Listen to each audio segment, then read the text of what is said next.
প্রিয় নবম দশম শ্রেণীর শিক্ষার্থী এবং এসএসসি পরীক্ষার্থী, তোমাদের জন্য আজকের আয়োজনে থাকছে যে আমাদের এনভায়রনমেন্টাল পলিউশন আছে। এরপরের যে আমরা সাধারণত যে আলোচনাটা করেছিলাম এটা ছিল ইন্ট্রোডাকশন। এখন হচ্ছে আজকের আলোচনার বিষয় হচ্ছে এয়ার পলিউশন। তো আমরা 3 ধরনের পলিউশন সম্পর্কে জেনেছিলাম, আজ জানবো হচ্ছে এয়ার পলিউশন। তো এয়ার পলিউশন শব্দের অর্থ হচ্ছে বায়ু দূষণ। তোমরা সবাই জানো air pollution comes from wide variety of sources. Air pollution এসেছে বিভিন্ন ধরনের উৎস থেকে। তো ওয়াইড ভ্যারাইটি শব্দের অর্থ হচ্ছে বিভিন্ন ধরনের, সোর্স শব্দের অর্থ হচ্ছে উৎস। ইন বাংলাদেশে পয়জনাস এক্সাস্ট, পয়জনাস শব্দের অর্থ হচ্ছে বিষাক্ত, এক্সাস্ট শব্দের অর্থ হচ্ছে বজ্র, বিষাক্ত যে বজ্র পদার্থগুলো আছে ফ্রম ইন্ডাস্ট্রিয়াল প্লান্ট। এই যে প্লান্ট শব্দের অর্থ তোমরা জানো যে প্লান্ট শব্দের অর্থ গাছ, তাই না, বা রোপণ করা, বাট প্লান্ট শব্দের অর্থ কিন্তু শিল্প কলকারখানা। তো ইন্ডাস্ট্রিয়াল প্লান্টস হচ্ছে শিল্প কলকারখানা। এবার হচ্ছে ব্রিক লিঞ্চ আছে। এই যে ব্রিক লিঞ্চ শব্দের অর্থ হচ্ছে ইটের ভাটাগুলো আছে। Old or poorly serviced vehicles আছে। ওল্ড হচ্ছে পুরনো, অনেক পুরনো এবং খুব খারাপভাবে সার্ভিস করা যানবাহনগুলো আছে। তো ভেহিকল শব্দের অর্থ হচ্ছে কি যানবাহন। অ্যান্ড ডাস্ট, এবং যে ডাস্ট শব্দের অর্থ হচ্ছে ধুলা আসে from the roads and construction sites, রাস্তা থেকে এবং যে বিভিন্ন ধরনের নির্মাণ কাজ হয় এই সাইট থেকে। আর some of the major sources of air pollution, এটা হচ্ছে এয়ার পলিউশনের সব থেকে অন্যতম, মানে কতগুলো প্রধান কারণগুলোর মধ্যে কতগুলো। তাহলে আমরা what are the reasons of air pollution. তো এয়ার পলিউশন সম্পর্কে আমরা যেটা জানলাম হচ্ছে যে বাংলাদেশে বিভিন্ন ধরনের বজ্র আসে। কোন কোন জায়গা থেকে বজ্র পদার্থগুলো আসে? সাধারণত শিল্প কলকারখানা থেকে আসে। এবার হচ্ছে ইটের ভাটা থেকে। এরপর হচ্ছে পুয়ারলি ভেহিকল সার্ভিস, যে আমাদের পুয়ারলি সার্ভিস যে ভেহিকলসগুলো আছে এখান থেকে আসে। এরপর হচ্ছে রোডের সাইডে যে ধুলা থাকে অথবা কনস্ট্রাকশন সাইডে যে ধুলা থাকে, এই ধুলা থেকে আসে।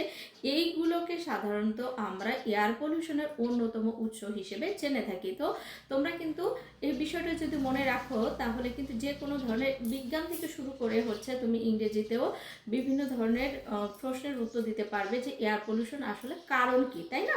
এবার হচ্ছে উই ক্যান রিডিউস শব্দের অর্থ হচ্ছে কমানো, তার ক্যান শব্দের অর্থ হচ্ছে পারা, অর্থাৎ সামর্থ্য অর্থে আমরা ক্যান ব্যবহার করি। তো উই ক্যান রিডিউস শব্দের অর্থ হচ্ছে আমরা কমাতে পারি দিস টাইপ অফ পলিউশন, এই ধরনের দূষণকে কমাতে পারি by making use of motor vehicles, অর্থাৎ হচ্ছে by making less use of motor vehicles, তাহলে হচ্ছে খুব কম পরিমাণে মোটর ভেহিকলসের ব্যবহার করিয়া। অ্যান্ড অ্যাভয়েডিং শব্দের অর্থ হচ্ছে এড়িয়ে চলে the use of vehicles older than 20 years, অর্থাৎ হচ্ছে 20 বছরের বেশি যে যানবাহনগুলো আছে এগুলো ব্যবহার না করে। এরপর হচ্ছে we also use proper lubricants, আমরা হচ্ছে যথাযথ লুব্রিকেন্টস, অর্থাৎ হচ্ছে যে পদার্থগুলো দিয়ে, অর্থাৎ যে প্রোডাক্ট দিয়ে এগুলো রান আউট হয়, ঠিক আছে, এই যে রান আউট হওয়ার জন্য, অর্থাৎ তেল জাতীয় যে পদার্থ, তেল, পেট্রোলিয়াম, এইগুলো এটা আমরা যেন প্রপার লুব্রিকেন্টস ইউজ করি to listen the level of emission and pollutants, অর্থাৎ হচ্ছে উদ্গীরণ থেকে এই ধরনের যে কার্বন ডাইঅক্সাইড হোক বা বজ্র যে পদার্থ আছে এই পলিউশনটার পরিমাণকে যাতে কমানো যায়। উই ক্যান এনকারেজ পিপল, আমরা আমাদের জনগণকে অনুপ্রাণিত করতে পারি। তো এনকারেজ শব্দের অর্থ হচ্ছে অনুপ্রাণিত করা। ক্যান এনকারেজ শব্দের অর্থ অনুপ্রাণিত করতে পারি। We can encourage hour people শব্দের অর্থ হচ্ছে আমরা আমাদের জনগণকে অনুপ্রাণিত করতে পারি to use compressed natural gas, অর্থাৎ আমরা যে সিএনজি নামে জানি, এটার হচ্ছে সিএনজি এর অ্যাব্রিভিয়েশন হচ্ছে কম্প্রেসড ন্যাচারাল গ্যাস। তাহলে আমরা কি করতে পারি? এবার এখানে একটা কথা হচ্ছে যে কোথাও যদি একটা ভার্ব থাকে এবং ওই ভার্বের আগে যদি টু থাকে তাহলে ওই ভার্বটার সাথে কিন্তু বাংলা উচ্চারণ করতে গিয়ে তয়কারে তে উচ্চারণ করতে হয়। যেমন ইউজ শব্দের অর্থ ব্যবহার করা, বাট টু ইউজ শব্দের অর্থ হচ্ছে ব্যবহার করতে। কি ব্যবহার করতে?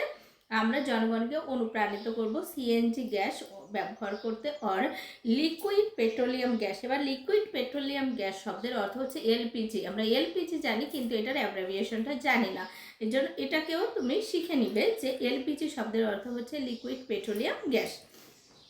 ফর ফুয়েলিং, ফুয়েলিং শব্দের অর্থ হচ্ছে এই যে ফুয়েলিং দেয়ার কার্স, এই তাদের কারকে চালাতে, ঠিক আছে। ফুয়েল শব্দের অর্থ কিন্তু ধোয়া বোঝায়, বাট এখানে এই কার শব্দ ফুয়েল শব্দের অর্থ হচ্ছে গাড়ি চালানোকে। The government may relocate hazardous industries, relocate মানে স্থানান্তরিত করতে পারে, একটা জায়গায় আসে ওইখান থেকে অন্য একটা জায়গায় নিতে পারে।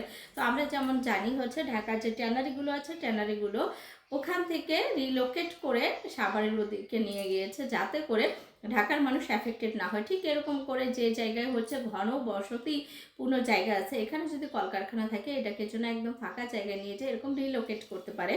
লাইক হচ্ছে ব্রিক ক্লিনচার এরিয়াস অ্যাওয়ে হিউম্যান হ্যাবিটেন্টস, যেমন হচ্ছে যে এর মধ্যে অন্যতম হচ্ছে যেমন এই যে ইটের ভাটাগুলো আছে, ইটের ভাটাগুলোকে মানব বসতি থেকে জন্য দূরে রাখে। তো আমরা এখানে জানলাম হচ্ছে এয়ার পলিউশনের প্রধান সোর্সেসগুলোর মধ্যে আমরা জেনেছিলাম হচ্ছে ইন্ডাস্ট্রিয়াল যে এক্সস্টগুলো আছে এটা, এরপর হচ্ছে যে ইটের ভাটা আছে এখান থেকে, আবার শিল্প কলকারখানা চালা পুরনো যে ভেহিকলসগুলো আছে এখান থেকে, আর হচ্ছে যে আমাদের কনস্ট্রাকশন সাইট থেকে যে ধুলা হয় এর থেকে এয়ার পলিউশন হয়। এবার হচ্ছে আমরা সলিউশনটা জানলাম।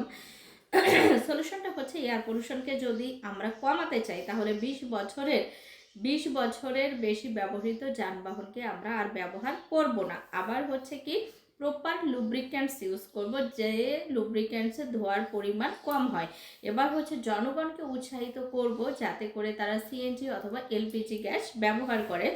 আর হচ্ছে গভর্নমেন্টকেও একই সাথে সচেতন হতে হবে যাতে করে যে হ্যাজার্ডাস যে শিল্প কলকারখানা আছে যেমন হচ্ছে ব্রিক ক্লিন জাতীয়, এগুলোকে মানব বসতি থেকে দূরে নিয়ে রাখতে পারবে। তো আশা করি ভিডিওটা ভালো লেগেছে এবং গুরুত্বপূর্ণ তথ্য প্রোভাইড হয়েছে। ভালো থাকবে, সুস্থ থাকবে, সকলের সুস্থতার কামনায় আজকের মতো এখানেই বিদায় নিচ্ছি।